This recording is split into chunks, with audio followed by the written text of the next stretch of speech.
Halo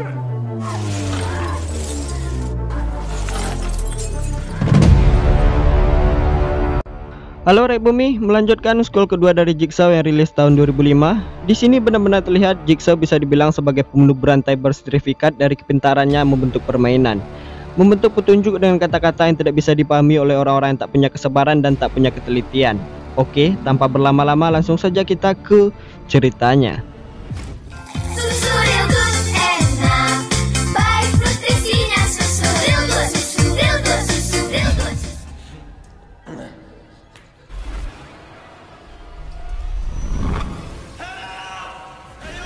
Masih diawali dengan adegan yang sangat mengerikan, tak main-main. Sekarang Jigsaw menyekap seorang informan kepolisian Michael di ruangan sepetak. Dengan ciri khasnya, Jigsaw memberikan petunjuk di mana saat ini helm telah terpasang di lehernya yang dilengkapi paku-paku tajam yang akan melubangi wajah dan otak Michael jika kedua sisi helm itu tertutup. Satu-satunya cara untuk hidup, Michael harus melepaskan gembok yang ada di belakang pundaknya dengan waktu terbatas, di mana kunci tersebut telah ditempatkan oleh Jigsaw di belakang bola matanya. Wanjir. Dan waktu pun telah berjalan.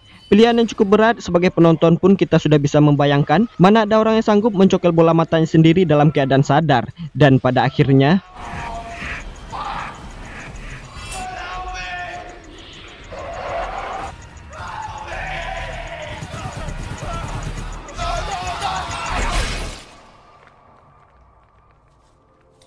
almarhum. Kemudian adegan berpindah memperlihatkan yaitu detektif Eric, seorang ayah tunggal, dan ini anaknya, Daniel, yang nakalnya sangat luar biasa. Perdebatan selalu terjadi di antara mereka karena Daniel selalu tersandung tindak kriminal.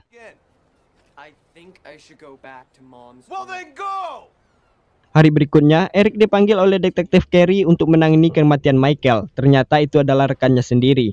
Di mana saat ini Jigsaw terang-terangan meninggalkan pesan untuk Eric dengan kata-kata yang menyuruhnya agar melihat lebih dekat.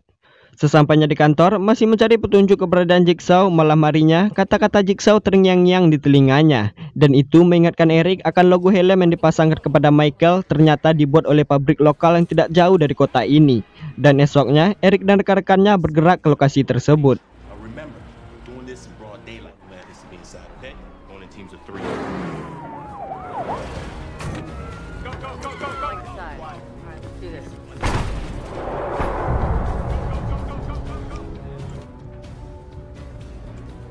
Di sini kita pun melihat betapa tenangnya seorang Jigsaw ini. Sudah begitu jelas terdengar polisi menobrak persembunyiannya, dia masih tetap enteng menyantap bubur ayamnya. 3 orang polisi langsung terjebak dalam jebakan yang telah dipasangnya.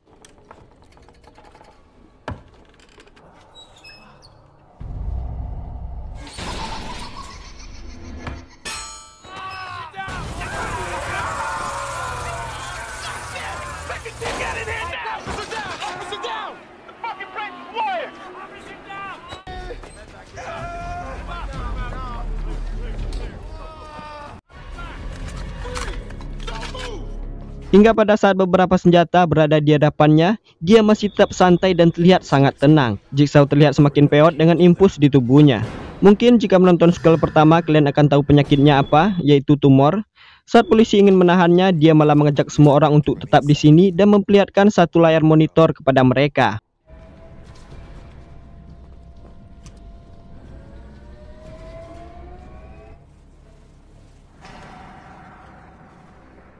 Terlihat beberapa orang dalam sebuah ruangan, 8 orang tepatnya, yaitu Safir, Jones, Edison, Lauren, Obi, Ojon, dan salah satunya adalah anak Eric, Daniel. Dia menanyakan kepada Jigsaw di mana ruangan itu. Pastinya, Jigsaw tidak ingin memberitahunya. Itu menunda niat mereka untuk menahan Jigsaw ataupun membunuhnya.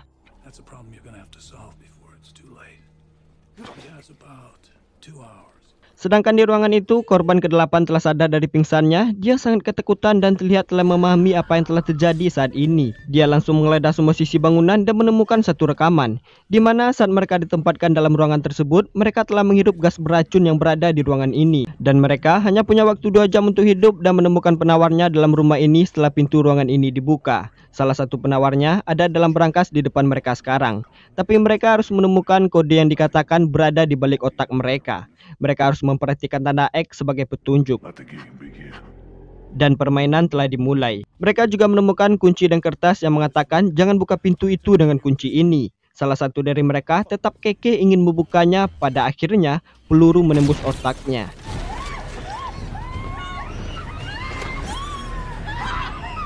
Mereka pun mulai ketakutan dan memojokkan wanita itu kenapa dia bisa memahami semua ini. Ya, pada kenyataannya dia adalah Amanda, salah satu korban Jigsaw yang dibebaskan saat sequel pertama. Kita kembali kepada detektif Eric yang terlihat semakin panik. Jika membunuh Jigsaw sekarang, maka mereka tidak akan mendapatkan petunjuk di mana keberadaan orang-orang itu. Sementara Jigsaw dengan santai mengatakan meminta Eric untuk tetap di sini bercerita berduaan dengannya dan menyuruh semua anggotanya menjauh, dan dia mengatakan Eric pasti akan bertemu dengan putranya. Sembari menunggu ahli informatika sampai untuk melacak sumber video tersebut, detektif Carey meminta Eric untuk mengulur waktu Jigsaw dan mengikuti semua permintaannya. Eric pun membawa radio agar Carey bisa mendengar percakapan mereka.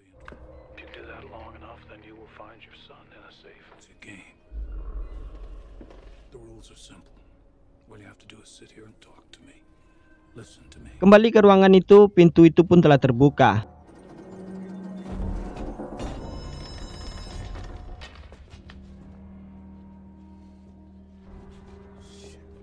Mereka melihat ruangannya lebih luas, mau tak mau mereka harus kompak mengikuti semua permainan Jigsaw. Tapi darah sudah mulai muncrat dari mulut mereka sebagai dampak dari gas beracun yang telah mereka hirup. Mereka harus lebih teliti dan Laura menemukan satu pintu ke lantai bawah.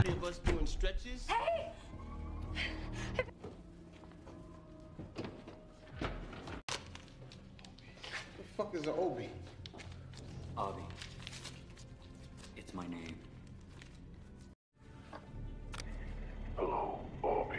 Mereka pun menemukan rekaman yang dikhususkan kepada Obi yang diperintahkan untuk mengambil penangkal di dalam kompor besar karena ada 2 penangkal di dalamnya. Obi pun melakukannya. Karena kurang teliti dengan aksinya, akhirnya Obi berakhir di kompor tersebut. Thank you, Obi.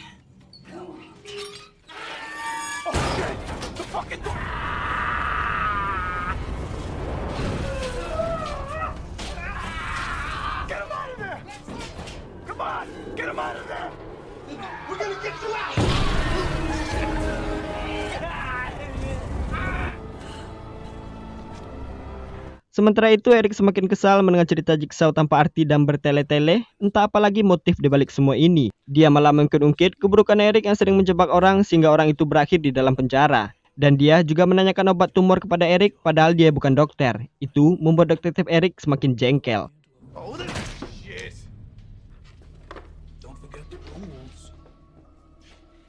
Jigsaw senantiasa selalu mengingatkan Eric agar tetap ingat dengan peraturan mainnya.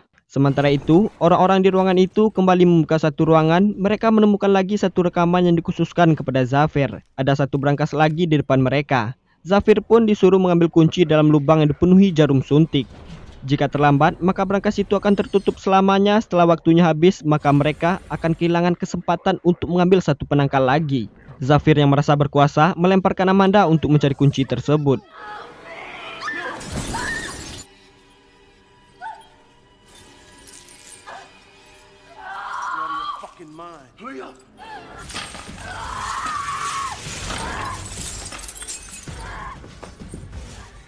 Kunci itu pun ditemukan, tapi sayang waktunya telah habis.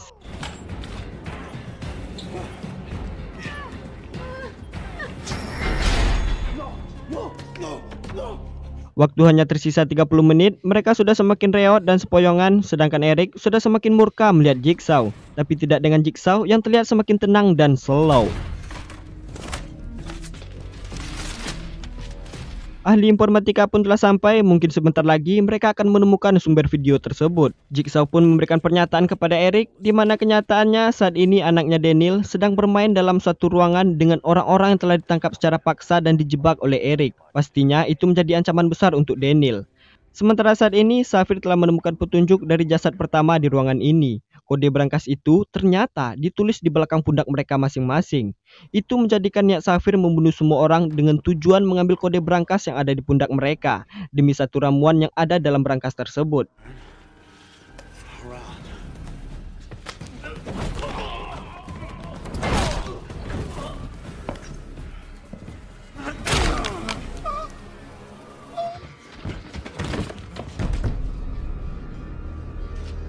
Di Di ruangan lain, Edis pun telah menemukan tanda X, melainkan tanda itu hanya petunjuk yang memberitahu semua orang bahwa Daniel adalah anak detektif Eric yang menangkap mereka semua. Sehingga itu akhirnya memecah belah kekompakan mereka. Saat itu, Lauren pun mulai goyang-goyang menemui ajal. Dan almarhumah. Hanya tersisa 4 orang, yaitu Amanda, Daniel, Edison, dan Xavier.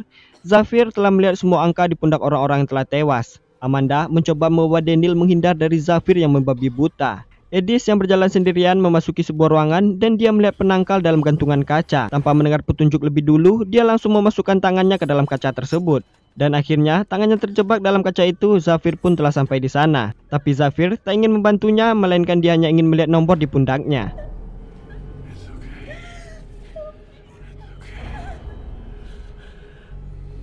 Eric pun sudah habis kesabaran hanya bisa menonton putranya dalam bencana. Akhirnya dia memutuskan mengajar Jigsaw tanpa ampun.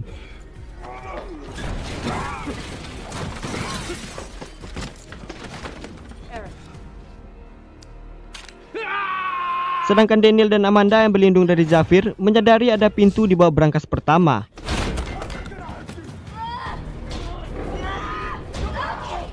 Mereka mencari kunci yang pertama kali mereka temukan, dan mereka pun berhasil membukanya.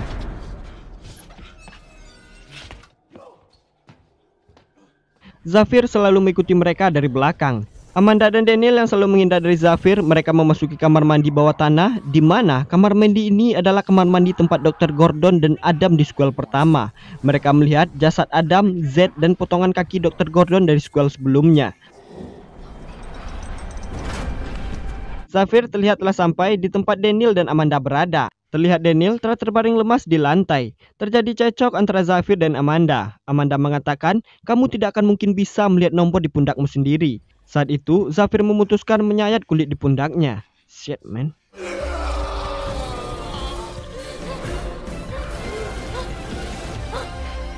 Saat ingin mengakhiri hidup Daniel dan Amanda, Daniel pun terbangun dan menyayat leher Xavier dengan gergaji besi Dr. Gordon sebelumnya.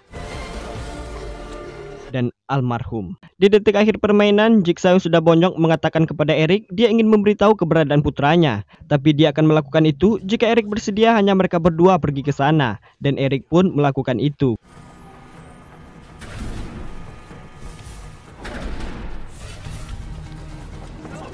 Ahli informatika juga telah menemukan sumber video tersebut. Anggota yang lain pun memutuskan bergegas ke sana. Yes, Carrie, we got a lock. We got a lock on the house. Great, we got it. What? 237 North High Crescent. 237 North High Crescent. Got it. Dan Eric pun telah sampai di TKP tersebut. Dia meninggalkan Jigsaw yang pewat di mobil sendirian dan memutuskan masuk ke sana. Terlihat anggota lain juga telah sampai di sebuah rumah. Namun mereka sampai di rumah yang berbeda, di mana rumah itu adalah tempat monitor memutar video pertama. Faktanya, video yang mereka lihat tidak disiarkan secara langsung, melainkan itu diputar dari kaset. Dan kejadian itu telah terjadi beberapa jam sebelum ini. Dan terlihat begitu sempurnanya kelicikan dari Jigsaw ini. Carrie, we're in the wrong fucking house. They've been dead this whole fucking time. Get your team out of there. Let's go. It's not live. Sementara Eric terus berjalan mencari putranya. Tak lama kemudian Eric pun telah sampai di sana. Ruangan itu terlihat gelap dan pastinya dia tidak akan menemukan Daniel di sana, karena kejadian itu terjadi beberapa jam sebelum ini. Dia terus menggeledah semua sisi ruangan dan hanya melihat satu tangan dalam bak mandi. Tiba-tiba orang bertopeng bangun dan menyerangnya.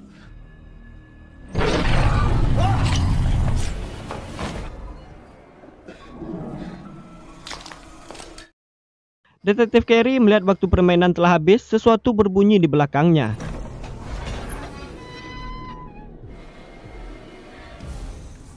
Ternyata itu adalah suara berangkas yang terbuka dan Daniel ditemukan dengan infus di dalamnya. Sementara itu, Eric saat tersadar menyadari kakinya telah terikat dan satu rekaman di sampingnya. Hello, Eric. You probably don't even... Dan faktanya, rekaman itu dari Amanda. Di mana pada kenyataannya Eric lah yang menangkap Amanda dan membuat hidupnya semakin hancur. Dia merasa tertolong dengan aksi yang dilakukan Jigsaw kepadanya di sekolah pertama. Semenjak kejadian itu, dia memutuskan menjadi anak didik Jigsaw dan ini seutuhnya adalah permainan Amanda. Dan Eric adalah korban pertamanya. Kita pun dibawa ke kelas balik menyaring semua perkataan Jigsaw. Mungkin jika Eric lebih sabar dan teliti mendengar perkataan Jigsaw yang mengatakan kau hanya perlu duduk dan berbicara lebih lama, maka kau akan menemukan anakmu di tempat yang aman, dalam kurung berangkas. Tapi mana ada orang yang sabar dalam situasi seperti itu. Dan intinya semua permainan ini telah diatur sangat matang oleh Jigsaw. Eric dikurung oleh Amanda di ruangan itu. Game over. I'll fucking kill you! Dan Jigsaw yang berada di mobil tersenyum karena si induknya yang ingin menahan Eric telah berhasil. Dan cerita pun selesai. Oke Rakyat Bumi, itulah sequel kedua dari Jigsaw. Terima kasih telah menonton dan mari kita saksikan sequel ketiga dari Jigsaw. Sampai jumpa di video selanjutnya.